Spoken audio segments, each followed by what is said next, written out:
జై శ్రీమన్నారాయణ. ఈరోజు ఈ వీడియోలో మనం అర్ధగిరి వీరాంజనేయ స్వామి లేదా అరకొండ వీరాంజనేయ స్వామి ఆలయం గురించి తెలుసుకుందాం. ఆంజనేయ స్వామి ప్రసిద్ధ క్షేత్రాల్లో అర్ధగిరి వీరాంజనేయ స్వామి క్షేత్రం చాలా ముఖ్యమైనది. ఈ క్షేత్రం ఆంధ్రప్రదేశ్ రాష్ట్రంలో చిత్తూరు జిల్లాలో అరకొండ అనే గ్రామంలో చిన్న కొండ మీద ఉంది. ఈ క్షేత్రంను సంజీవరాయ క్షేత్రం అని కూడా పిలుస్తారు.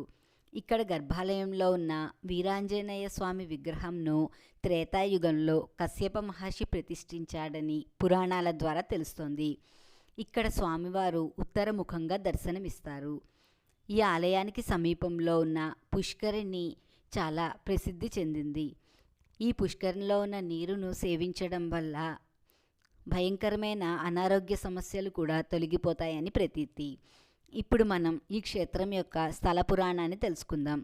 త్రేతాయుగంలో శ్రీరామునికి రావణాసుడికి మధ్య లంకానగరంలో యుద్ధం జరుగుతున్న సమయంలో రావణాసుడి కుమారుడైన ఇంద్రజిత్తు వేసిన బాణాలకు లక్ష్మణుడు స్పృహ తప్పి పడిపోతాడు.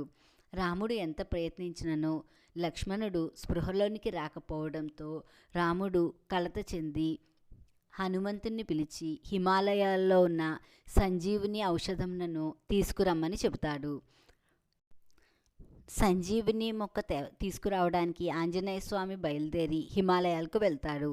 అయితే ఆ పర్వతంపై సంజీవుని మొక్క ఎక్కడుందో తెలియకపోవడంతో ఆలస్యం అవుతుందేమోనని భావించి సంజీవుని పర్వతంను పెకిలించి తీసుకువస్తాడు. అలా ఆంజనేయ స్వామి ఈ సంజీవుని పర్వతంను లంకానగరంకు తీసుకొస్తూ ఉండగా ఆ పర్వతంలో సగభాగం విరిగి నేల మీద పడింది. ఈ సగభాగం నేల మీద పడిన ప్రదేశాన్నే అర్ధగిరి లేదా అరకొండ అని పిలుస్తారు. అక్కడ ఉన్న పుష్కరిణిలో సంజీవుని ఔషధాలు పడడం వల్ల ఈ పుష్కరిణికి అంతటి మహత్యం ఏర్పడింది. ఇప్పుడు మనం ఈ ఆలయం యొక్క మహత్యంను విశిష్టతను తెలుసుకుందాం. ఈ ఆలయంలో వీరాంజనేయ స్వామిని దర్శించుకున్న వారికి భూతప్రేత పిశాచ భయాలు తొలగిపోతాయని ప్రతీతి.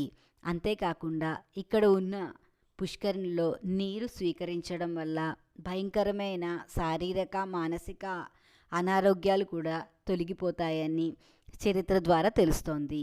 ఇంతటి గొప్ప క్షేత్రంను మనం కూడా దర్శించుకుని వీరాంజనేయ స్వామి యొక్క అనుగ్రహాన్ని పొందుదాం. ఈ వీడియో మీకు నచ్చితే నా వీడియోని షేర్ చేయండి, లైక్ చేయండి.